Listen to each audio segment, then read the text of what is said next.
Beyond close ডোরসের আরেকটি নতুন ব্লগে আপনাদের সকলকে স্বাগত। আশা করছি সকলে ভালো আছেন, সকলে সুস্থ আছেন। আজকে প্রতিবারের মতনই একটা ছুটির দিন, আর ছুটির দিন মানেই আমার ভিডিও করা আর সেই ভিডিওটা আপনাদের সামনে উপস্থাপন করা। আসলে যেহেতু আমি অন্য একটি কাজের সাথে যুক্ত আছি, যেহেতু একটি সার্ভিসের সাথে রাদার আমি যুক্ত আছি, তাই ছুটির দিন ছাড়া খুব একটা আমি ব্লগ আপলোড করতে পারি না।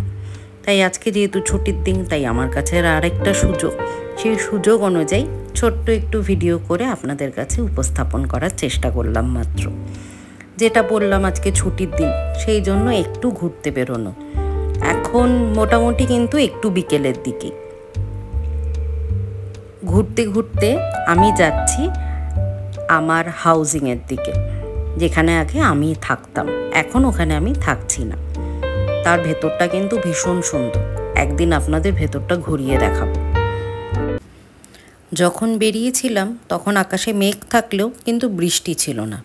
যথারীতি বৃষ্টি শুরু, আর বৃষ্টি শুরু মানে যে যে কাজ প্ল্যান করে বেরিয়েছি সেই সমস্ত কাজে একটার পর একটা বাধা। বৃষ্টি অবশ্য আমার খুব একটা মন্দ লাগে না, বেশ ভালোই লাগে বলা যেতে পারে।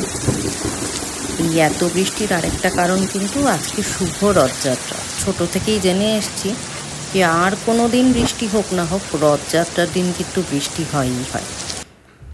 এই দেখুন, যেই বৃষ্টিটা একটু থেমেছে, আমাদের হাউজিংয়ের সুন্দর করে সাজানো রথ নিয়ে কিন্তু বেরিয়ে পড়েছে।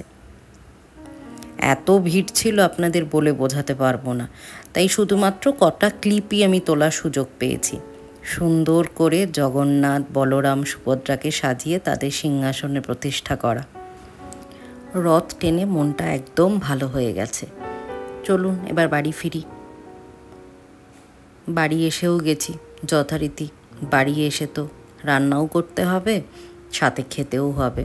তাই ভাবলাম খুব চটজলদি একটা স্পেশাল কিছু বানিয়ে ফেলি, যেহেতু আজকে ছুটির দিন। তাই একটু পোলাও বানিয়ে নিলাম। গোবিন্দভোগ চাল, তার মধ্যে অল্প একটু আদা বাটা, একটু হলুদ, নুন, চিনি আর কয়েকটা ফ্রোজেন কড়াইশুঁটি দিয়ে ভালো করে মেখে, তারপর প্রেশার কুকারে একটু ঘি দিয়ে তাতে তেজপাতা, দারচিনি আর লবঙ্গ ফোড়ন দিয়ে ওই মেখে রাখা চালটা প্রেশার কুকারে দিয়ে ভালোভাবে একটু ভাজা ভাজা করে তারপর জাস্ট একটা সিটি দিয়ে পোলাওটা রেডি করে নিয়েছিলাম, যাতে একদম তাড়াতাড়ি হয়ে যায়।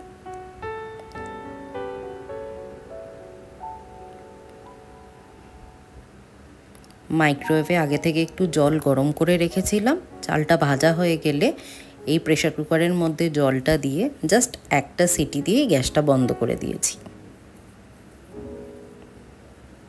দেখুন কত তাড়াতাড়ি সুন্দর ঝরঝরে পোলাও তৈরি হয়ে গেছে। একদমই বেশি কষ্ট বা বেশি সময় কোনোটাই লাগেনি। যাকে পোলাও তো হয়ে গেল, এবার পোলাওয়ের সাথে তো আরেকটা সুন্দর জিনিস দরকার। সকালবেলাই একটু মাটন ম্যারিনেট করে রেখেছিলাম, যেহেতু আজকে ছুটির দিন, তাই চটপট সেটাও রান্না করার পালা। প্রথমে একটু আলু ভেজে তুলে রাখলাম, রেখে তারপর পেঁয়াজ ভেজে যা যা মশলা দরকার হয় বেসিক্যালি মাংস রান্নার জন্য, ওই পেঁয়াজ, আদা, রসুন, তার মধ্যে রেগুলার যা মশলা, সেই মশলা কষিয়ে তারপর মাটনটা দিয়ে ভালো করে কষিয়ে মাটনটা প্রেশার কুকারে দিয়েই কিন্তু সিটি মেরে রেডি করেছি। মাটনটা কিন্তু একদমই আমি কড়াইতে রান্না করিনি, যেহেতু হাতে বেশিক্ষণ সময় ছিল না, তাই প্রেশার কুকারেই রান্না করেছি। আর দেখুন পেঁয়াজটা যে ভাজছি, এতে কয়েকটা বড় বড় পেঁয়াজও কেটে দিয়েছি।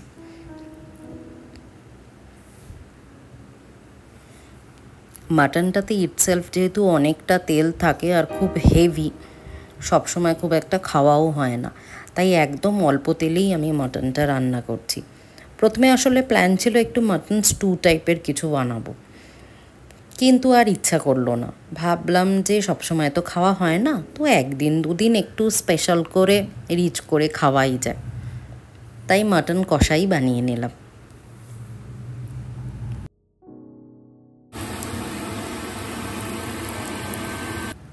ওই যে বললাম মাটনটা আগে থেকেই সকালবেলা একটু ম্যারিনেট করে রেখেছিলাম, কিছুই না, একটু লঙ্কা গুঁড়ো, অল্প একটু হলুদ গুঁড়ো আর অল্প একটু জাস্ট টক দই দিয়েছিলাম, দিয়ে জাস্ট মাটনটা ম্যারিনেট করে রেখেছিলাম।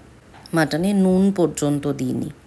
তারপর মাটনটা ভালো করে কষিয়ে একটু সময় নিয়ে যতক্ষণ না একদম তেল ছেড়ে যায়, আর যেহেতু আমি একদম তেলটাও অল্প দিয়েছি তাই কষাতে একটু সময় লেগেছিল বটে, দিয়ে প্রেশার কুক করা।